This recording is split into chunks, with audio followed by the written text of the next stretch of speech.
Well, how are we doing? How are we doing on this wonderful day that we get to still be alive and to navigate and to move through? This is Dr. Gregory Clarke Sr., and as always, I appreciate you taking the time of being a part of the Comeback Collective Circle as we're about to have another edition of the Comeback Conversations with Dr. Clarke.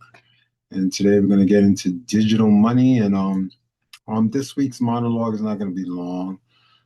Basically, we're just looking at how certain things are moving, and it gives a great tone for all of us to recognize that don't make moves if you don't have everything already strategically planned out.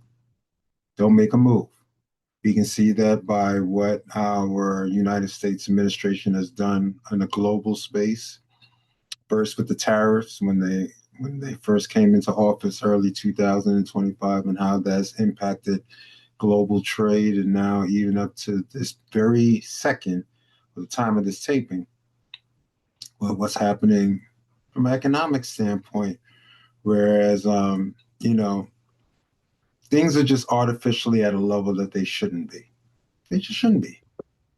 And if we were in those respective spaces where we had someone who was literally thinking not only about the United States citizens, but thinking about how it could affect global trade, then we wouldn't have gotten the tariffs initially. Then he wouldn't have started a war under Israel's behest. And now you start to recognize that you're dealing with a people who can wait it out, who can recognize sometimes you have to experience a little hardship before you manifest the harvest. Hardship before the harvest. And so we're seeing a lot of things are being stimulated. We're just keeping our eyes aware. I know there's certain, I think there's 6 states here in the United States that on this particular day are doing their primaries. So they're setting themselves up for November, where we all get to vote in our respective general elections, and recognize this vote is very important. This November, I don't care if this is your first time voting or you're a regular voter, this November is highly important, because we desire for the republic that we claim that we're living in to kind of move in some level of continuity. And we have to make sure that we put some checks and balances, because right now things are too corrupt, things are too selfish, things are moving in a space where and other people are paying the tab. And so that's my monologue for this week. And we all recognize all the different things that we're moving on. I'm thankful to the members of the Comeback Collective Circle as they're populating themselves and coming in. And I'm going to jump into the teaching, because digital money, it may not necessarily be what it is. And we're starting another arc of this since I'm staying in my financial literacy vein. That is what I worked on as part of my dissertation. Well, that was my dissertation when I got my doctorate degree, my earned doctorate from the Virginia Union University. And now, as I'm starting to stay within that wheelhouse, I'm recognizing Black and brown people, we are so far behind. But I'm not saying that to point a finger. I'm saying that was strategically done. That was systemically done. That was positioned in a space for you not to be really aware of how certain things are moving. And now that we're moving from the realm of, as we dealt with the past couple of weeks, so if you missed the past couple of weeks, you missed some great teachings. Because we went from bartering to banking. We started dealing with, how did money come about, the why money part. And then last week we started breaking down some more and continuing in that vein. And now we're moving into space now of digital money. And some of the future weeks coming up, we're going to be getting really, really intense into about credit cards and credit, how to use your leverage wisely, and how there are a lot of things, as I stated, we were positioned as a community to move as consumers and not to be creators. Others were supposed to be the creators, and we were just supposed to just go out there and maybe make the money, regardless if it's low or high, and just consume. Not recognizing that you're supposed to turn around and start to look for the equity. You're supposed to turn around and look for the ownership. You're supposed to turn around and recognize how you can empower others. That's when you know that you really have a firmer foundation and control over your dollars. And as we stated before, you could be making $2 million a year and still be broke, depending upon your lifestyle, depending upon your choices, and definitely depending upon your mindset. So once again, let us jump into this. Let's jump into this.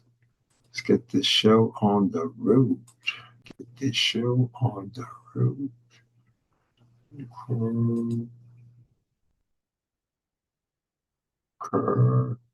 Let's make sure we hide. Disable this. Boom, boom, boom. Let's, let's see. Dr. Clarke is entering the room. That's great.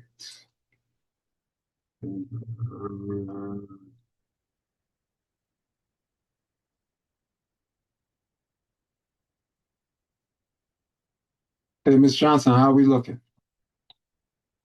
Clear blue skies? Hey, excellent, excellent, excellent. So, digital money, understanding the future of finance. We're going to explore the innovations, the challenges, and the opportunities that are shaping our economic landscape. Of course, by yours truly, as I'm representing Clarke Mindset Coaching LLC. And so, digital money is not just cryptocurrency. We're going to get into a very definitive overview tonight, but it's about recognizing how we have to stay established and well positioned in what we're doing.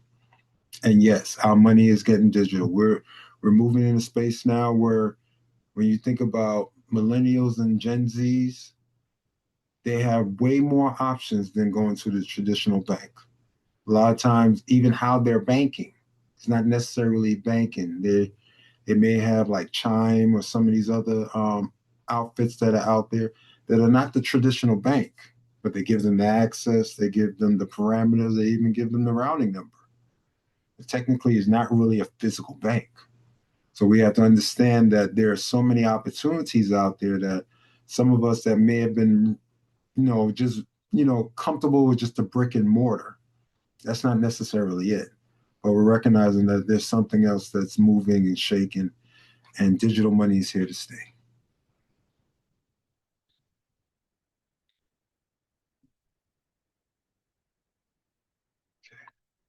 What we'll cover, our journey through the future of finance topic by topic. Ms. Johnson, can you read the first one, digital money?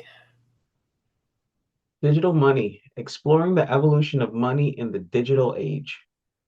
And the reason why that's so important, because just like I stated earlier, we went from bartering, where that was way before money, where we would say, if I have two chickens, I think it's worth your one pot.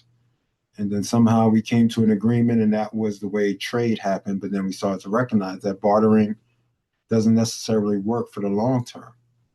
Because then if you're looking to purchase a house, so you're going to just stand there and says, well, I'm going to give you 50 pots for a house. It doesn't work that way. So once again, if you missed some of the previous episodes, the past couple of weeks, I would say the past couple of episodes, definitely become a subscriber to my YouTube channel so you can get caught up.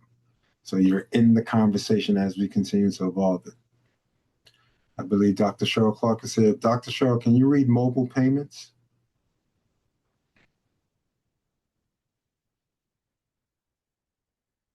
Convenience and security in transactions on the go.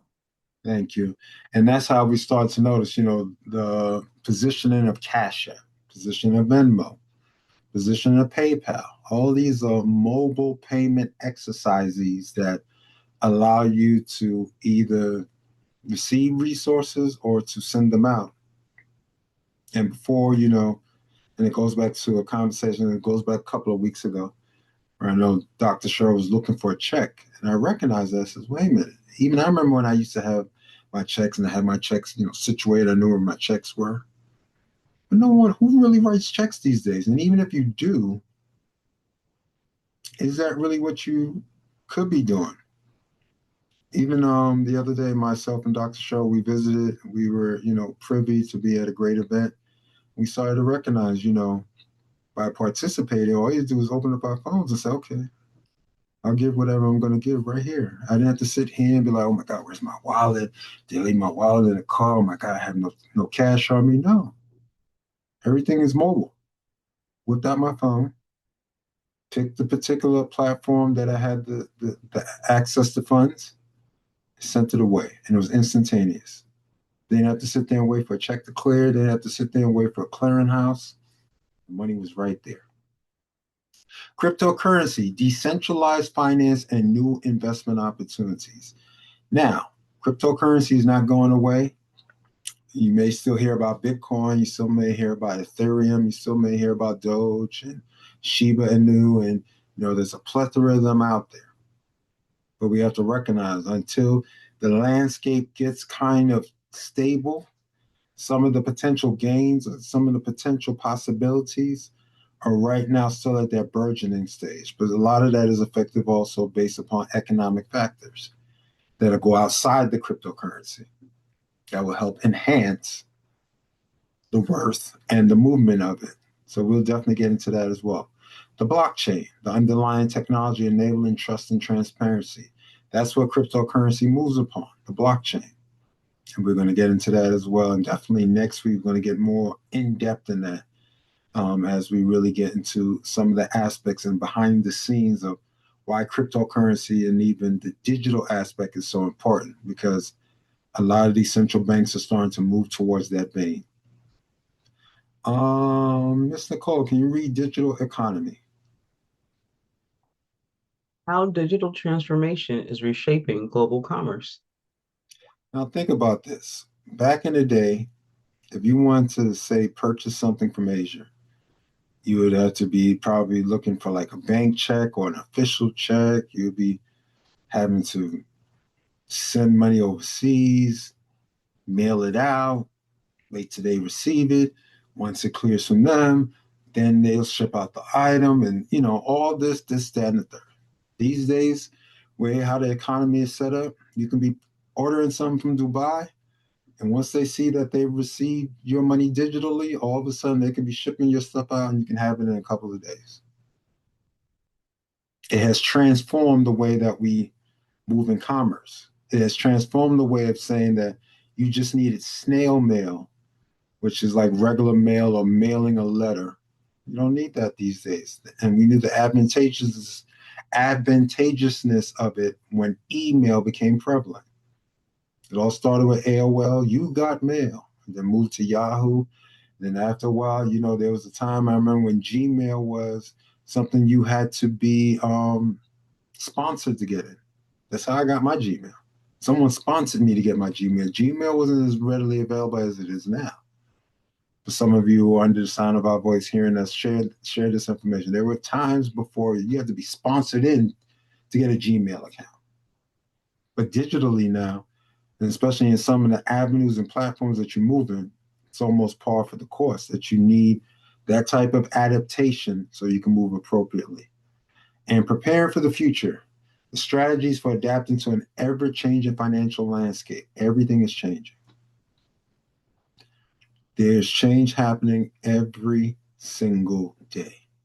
And any day that you're not allowing yourself to be at least abreast of what's going on, you position yourself in where that they desired our community to be positioned at, in the back, looking around, not understanding, not recognizing what is happening around us, while those who are, even if they're not competent, but at least that they are adept, are navigating in those areas and developing. And then once they get adept, forget about it. They start running while we're barely crawling. And so, that's why even here for this platform, we invite you to, tell your friends, tell your family, you should have more people here that should be experiencing this, because this information has to get out, because it wasn't readily presented to us initially, especially in our initial teachings. Any thoughts before we move on to the next slide?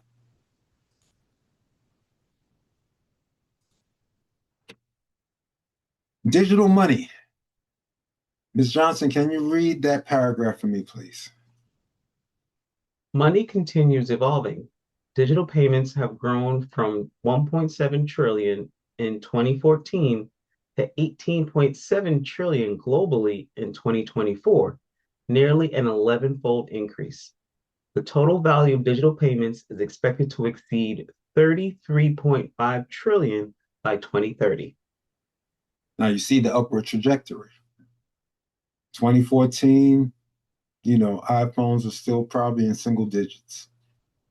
I don't even think Google put out their first phone yet. But you still had an Android system. You still had the burgeoning iOS space. That started opening it up even more prevalent. See, what became more prevalent is that once we started to adapt and adopt phones that allow us to touch and play, and even the lost art of, and I call it a lost art now because I remember back in the day, you would necessarily you had to recognize and remember telephone numbers. I know some of you, probably not the Gen Zs or the millennials, may not necessarily remember that, but I know Xers, and I think my wife alluded me to the boomers and then the silent generation. They used to have to remember a telephone number. They remember pulse and tone phones. They remember rotary dial. Whereas these days now, you don't even have to ask somebody for their number. You can be talking to somebody says, yo, let me get your information. And they tap their phones together and all of a sudden without asking, I got to put your number in my phone. No, no, no. I got a digital card on my phone. We tap phones. Just check your phone to see did you receive my contact information. And so we see that digital money now encompasses also debit cards, credit cards, mobile payments, digital wallets, and cryptocurrencies. And the more and more that we stay adept and adaptable to what is happening, we won't seem as if it's something that's scary or something that's off-putting. Because the off-putting is also part of the positioning. Because sometimes I still hear certain people say, I still don't understand this and I still don't understand that. And it's okay not to understand, but it's not okay to position yourself to be aware of it and start to learn about it. It's okay not to know. The not knowing is not the issue. Okay, I got it. Because we all were in a space that we may not have known something. But as you start to maneuver, you start to see certain things are evolving around you. Unless you're allowing yourself to stay like a dinosaur, then you recognize like, oh, wait a minute, okay. I have to do this. I have to migrate towards that. I have to be at least aware of, they're not asking me for my checkbook no more. Now I can take out this plastic card, my debit card, and I can swipe this thing. And it's the same thing. If I have the money in my checking account, it's going to get debited and I can walk out the place with whatever the goods and items that I desire. But we still have a segment of our community that still wants to be beholden just to cash. And even these days, that's not necessarily good. What would you say to that, Ms. Johnson, as you're probably abreast of certain things being in the digital space? Is that true when it comes to probably the boomers and the silent generation, as Dr. Cheryl alluded to me, that that's the generation um, before I even our baby boomers? I would have to agree. It all depends on how the individual, how savvy they choose to be. Mm, If their attitude is like, you know what, I'm grateful I'm alive, I want to be with the current, let's go. If someone's attitude was like, well, Lord, I got 2 years left, I'm not gonna learn nothing, I'm gonna just sit here and dry up, then they choose at their detriment not to move with the time. So it depends. It depends on their mindset and the communities that they choose to be a part of. And I'm complete. thank you for that. Dr. Cheryl, what would you say to that as well? As I think we were having those conversations and at times, and Dr. Cheryl is I would say she's a stand for making sure that people get it. And she even says, at times, sometimes people may need it once, twice, three, four, five, 10 times. But what would you say to that as to add something to this conversation as we're thinking about as everything is moving more digitally these days? I just think that there's platforms like this that needs for people to realize that there are other options and what they're going to be with them. That's what I think that we should do. Neither one is wrong or bad. People are still using checks. I saw we were just at an event Mm-hmm. this Sunday and one of the pastors pulled out a checkbook and it's okay. There's people that still use checkbooks and they're in the X generation. So it's not that it's wrong or right, it's just the availability of understanding. I would say if you're used to that, that's fine. I remember that there was a it was something called a bank card, or not a bank card, a bank book that Mm, they used to have. So there were things in there that they would write it down. You know, you put your little deposit in there, you write it down in your bank book. And maybe I'm saying it incorrectly, but there was a time when, because the children had it when I opened them up a bank account, they gave them a hmm bank book and hmm they would have the opportunity to write it down in there. So when the times do change, just like when I was hearing a story about when the microwaves came along, if I may, Yes, please. they said, AI is not going anywhere. Crypto, this is not going anywhere. So just like when the microwaves came into the world and the chefs, some chefs was like, I'm never using a microwave. They said you never stop, but you don't stop being a chef. You just keep chefing. You just keep cooking. You keep doing the meals. And guess what? I guess, Wolfgang Puck, I'm sure he has microwaved a meal to get it. You start to go with the times. You don't stop being who you are because something new has come in it. You begin to be better because it's come. And I'm complete. Excellent, excellent, excellent. I think I saw Mr. Grinley in the building. Mr. Grinley, what would you think about that as you probably have seen the space from checks to now to this particular space that we're moving much more digitally? What would you say?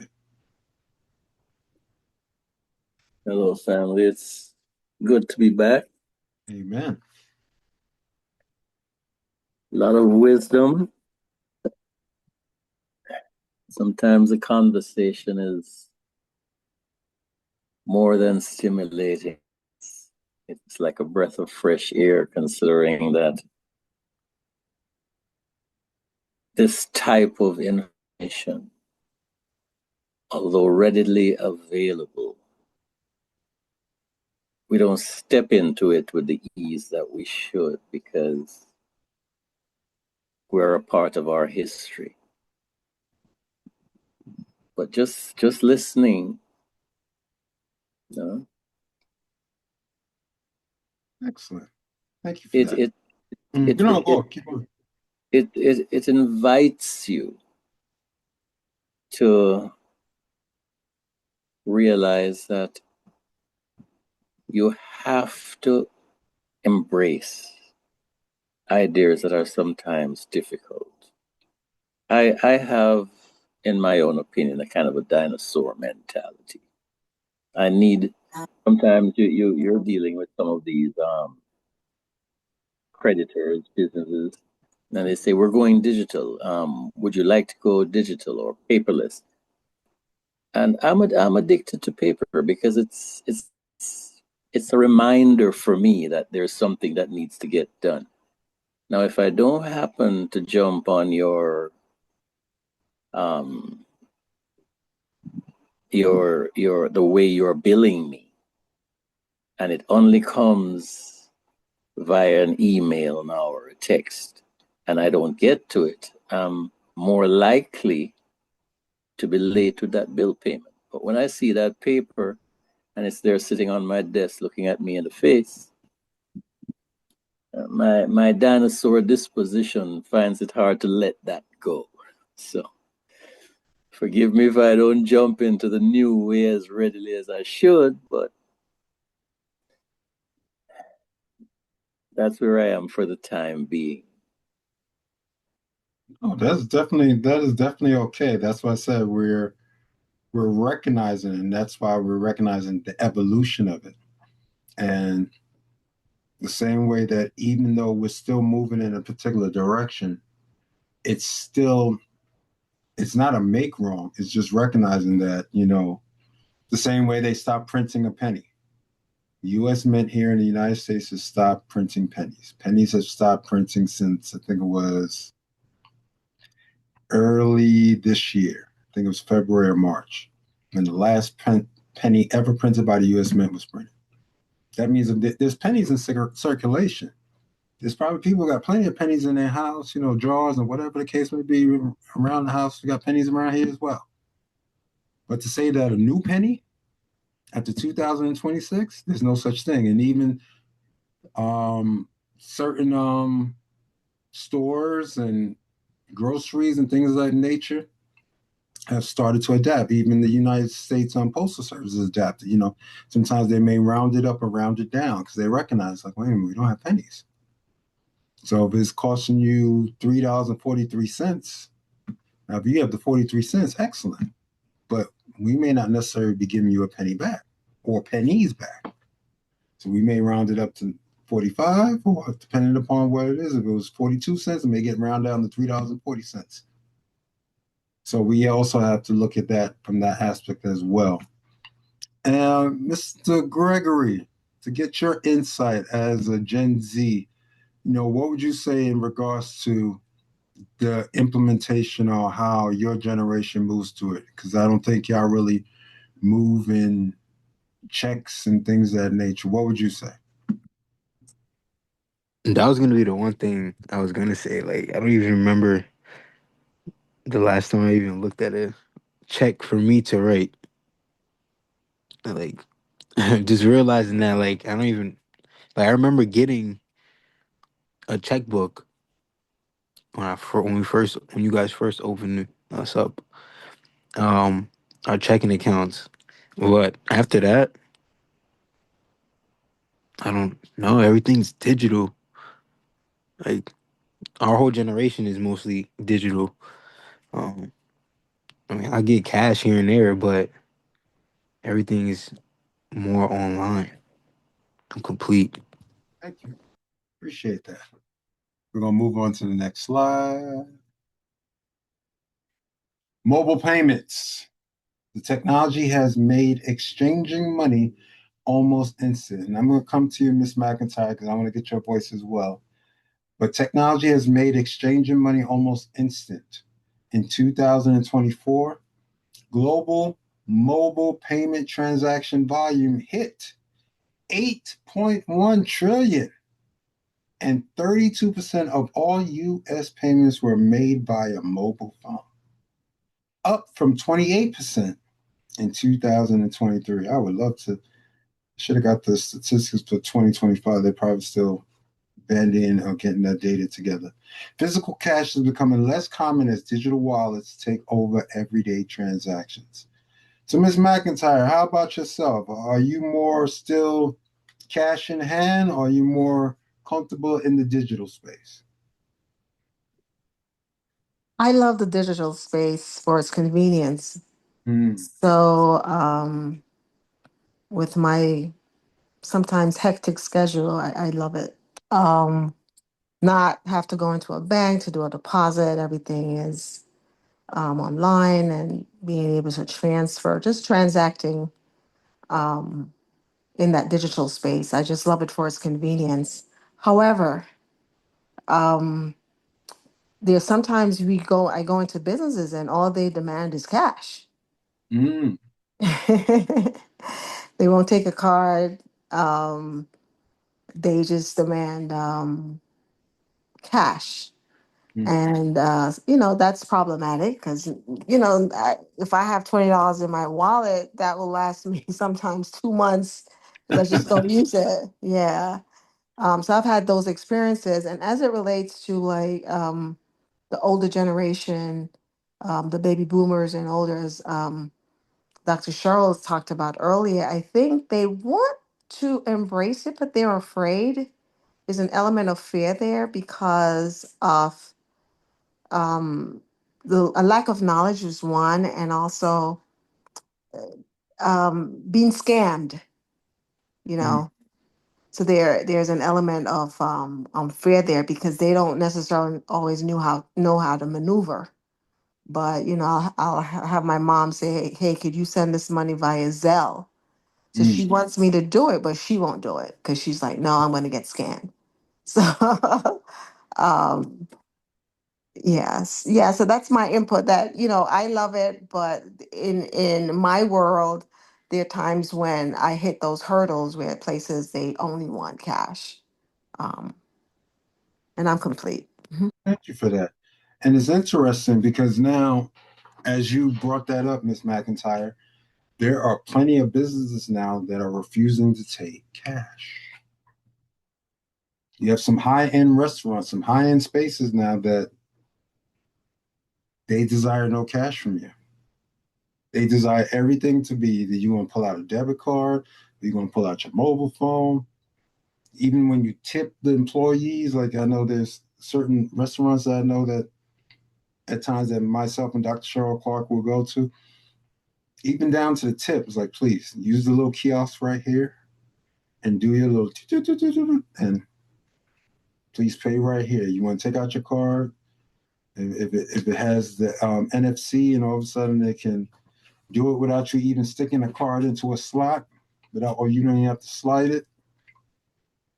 So yes, there are places where they desire the cash because now, in some ways, like even as we learned from back in the days, a lot of times why a lot of some businesses would like cash, because with cash, it's not so much that it's easier to hide, but you have a little bit more discretion because it's cash.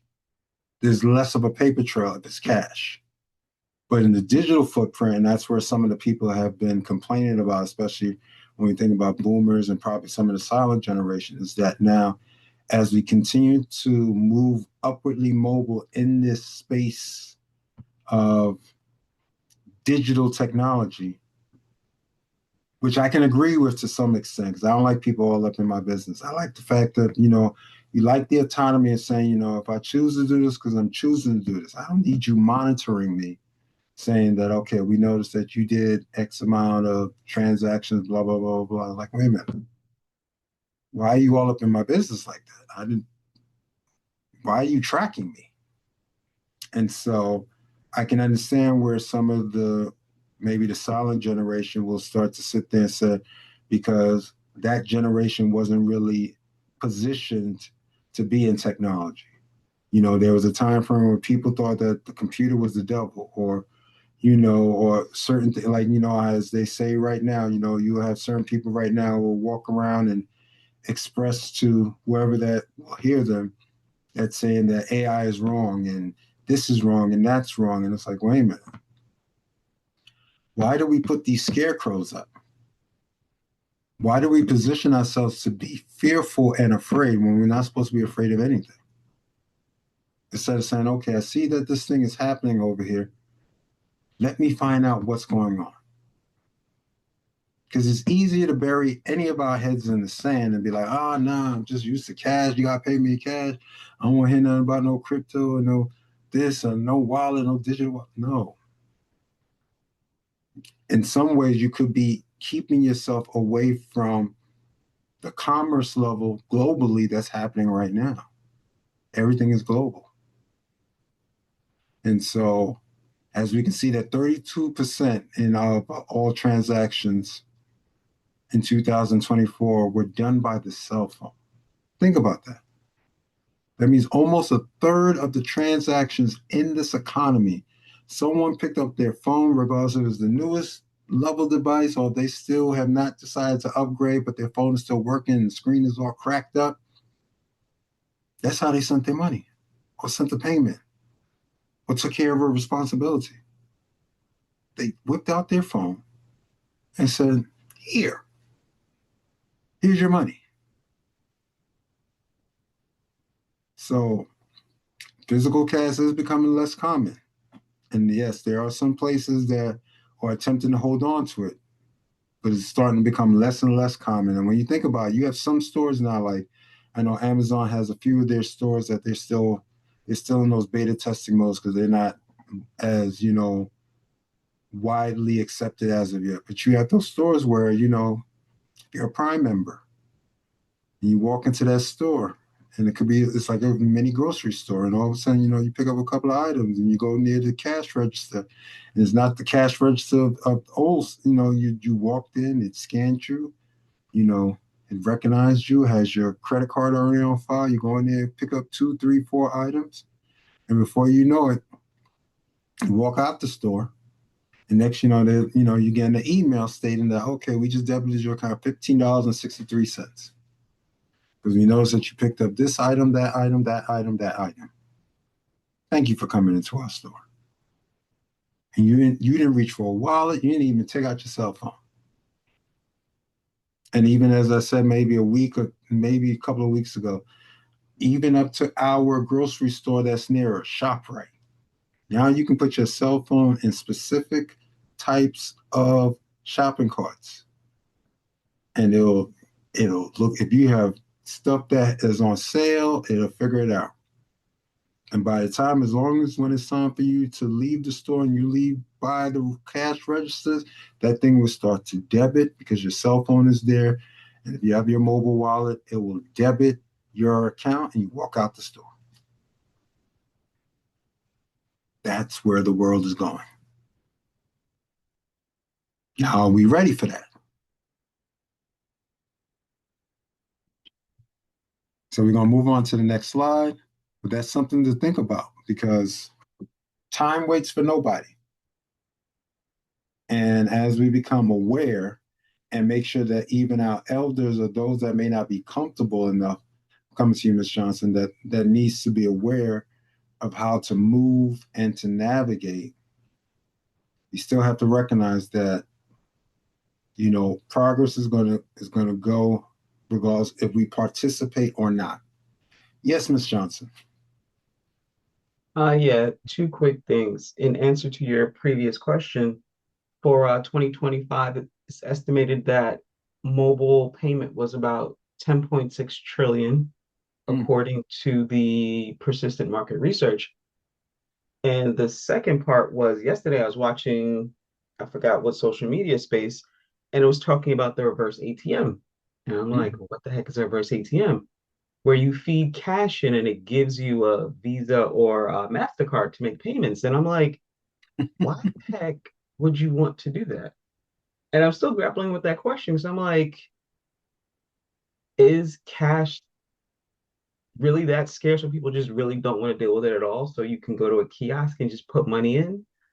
So I'm still trying to figure that out. And I'm complete.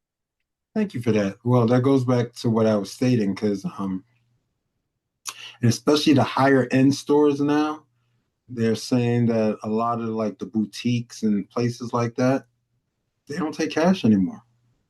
So you can go in there and you may like your design of this, or you may like your upscale that, and it's like, madam, sir, please take out your digital wallet or please take out your credit card. But the days of you pulling out your wallet to feel like you're impressing somebody because you got a bunch of hundreds. Okay, that's nice. I'm not saying that. Yeah, that's good. We see you have cash. But as the science states, we don't take that.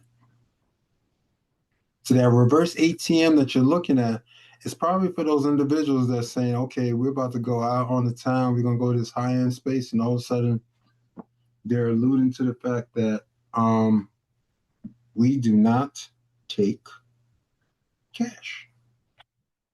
Whereas cash used to be king, resources is king. Your ability to have the money is king. But doesn't mean that we desire to have the currency, the actual paper or coin currency. No, we do not. We like the fact that you're going to use the kiosk or pull out your card. Next, we can see right there, and all of a sudden, within about 2 or 3 minutes, we can see, okay, Mr. Clarke's table, there were 4 or 5 people sitting there. They ordered this amount of food, and they paid their bill, and they just deciding to sit there right now, enjoying the evening away, and we'll allow them to sit because we see they've already taken care of their tab. We don't even have to go over there and bother. You don't even go over there and be like, excuse me, sir, No. We notice, oh, you took care of the tab already. Enjoy yourselves. Just please, the restaurant closes at this time. Enjoy yourself. You paid your bill.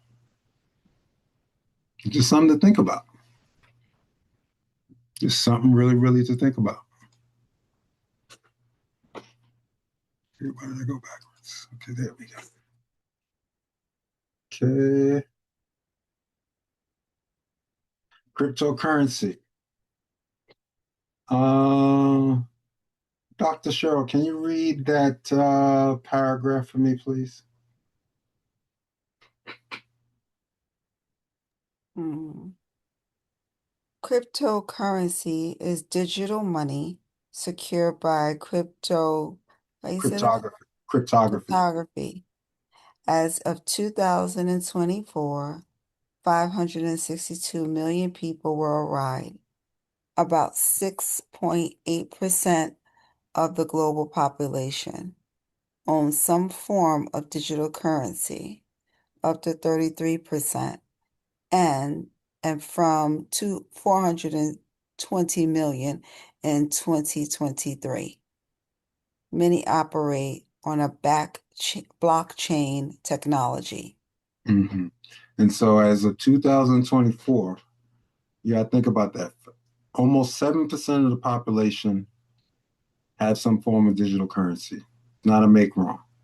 Some people have currency as high as the Bitcoins and Ethereums to some of the other stable coins. Hopefully, you don't have some of those meme coins that won't hold value for the long term. But you start to recognize and understand that you are in the spaces now where, some form of digital currency, even if you don't own any now, you make those choices, between you and your financial advisor to what it is that you desire to hold on to. It's a long-term play for you. You make those respective choices. And so we give you the three areas, well, the two major coins and then the stable coins. So Bitcoin is the one that everyone talks about. That's the one that is the most widely held. And that's the number one. That's the one that has the most value, which is the Bitcoin. And Ethereum is number two, which now, fluctuates, still thousands per coin, but it's still not at the level of Bitcoin. And then stable coins are those pegged to be traditional currencies for stability. Now, what's interesting is that you have some of these central banks now that are attempting to get on the blockchain as well. And they're trying to digitize their regular currency to move in that space where it's like, which America is also in that area as well. That's why when people didn't understand to see that when they started talking about no longer printing the penny, that was the beginning stages of saying, wait a minute, we're moving from these coins and this paper to eventually everything's going to be, ones and zeros, binary code. And like as Dave was alluding to, he desires that paper. But I know most of the bills that I have now that I remember I used to have a bunch of paper coming to the house. I've seen less and less paper coming to the house as, they keep making those requests. Can you please go to paperless? Can you please go into the space that we have your email? We've confirmed your email. Okay, from now on, we can send you the PDF form or the digital form or digital statement of what it is that you owe. And just file, and you can probably click in that same email to their respective, hopefully secured website, take care of the transaction that way. Whereas back in the day, we would say, I got to go get a money order. I got to go find a check. I got to put the check in the mail. I have to do it by so often and this, that, and third. Nowadays, you can pay. The check is due on the 18th or the bill is due on the 18th. You could pay it online on the 18th in the same way if you, back in the day, had to run to a bank. So we have to look at it that when it comes to digital money or even the digital landscape, that is no longer in the space that we're just doing stuff from, using Dave's words, the dinosaur space. Because eventually we know that the dinosaurs became extinct. And since we don't desire anyone to become extinct, now it's about how do we become much more capable and adept in this respective space. And there's various cryptocurrencies out there. I know in the last administration, before this one came back in, certain cryptocurrencies were starting to grow and starting to become a little bit much more worth. And then all of a sudden, you have this administration now that started, putting out their own meme coins and tariffs and all that stuff. And that started, destabilizing, not destabilizing the currency, but destabilizing the worth. And now we just have to, sometimes you got to go through those seasons where you're in the valley. You can't wait till you start coming back up into air. So it's always up to you. And just like we said here in this platform, we talk about this stuff, but we don't advise you. We don't tell you what to get. Purchase this, buy that. No, no, no. You make up your own mind. Please do your research. Do your own research. Even find your CFPs and find individuals out there, certified financial planners that you feel comfortable enough that you trust, and make your decisions appropriately and competently. Don't do anything in haste and don't do anything in fear. Blockchain. Blockchain is like a digital ledger. How you doing? This is Dr. Gregory Clarke, and I hope you enjoyed this past video. Now, once again, I invite you to become a part of the Comeback Collective Circle on this wonderful time frame, and not only by enjoying the video, but going to get my book, Life in the Huddle. You can get this copy and get your copy today, right now, by going to the Amazon.com website and type in Life in the Huddle. This is a great book, not only for yourself, but it's a very autobiographical tome that I've written. And the reason why it's so important, you can connect with the Comeback Collective Circle. You can support this community by financial means. You can do it via Cash App at $ Gregory Clarke D Min, or you can go via Venmo to Gregory Clarke D Min. Or if you desire to do it via Zelle or PayPal, you can simply use the same email address, esquire971@gmail.com. I hope you enjoyed the journey. Can't wait for you to see you as a part of the circle as we grow the community. Have a great day.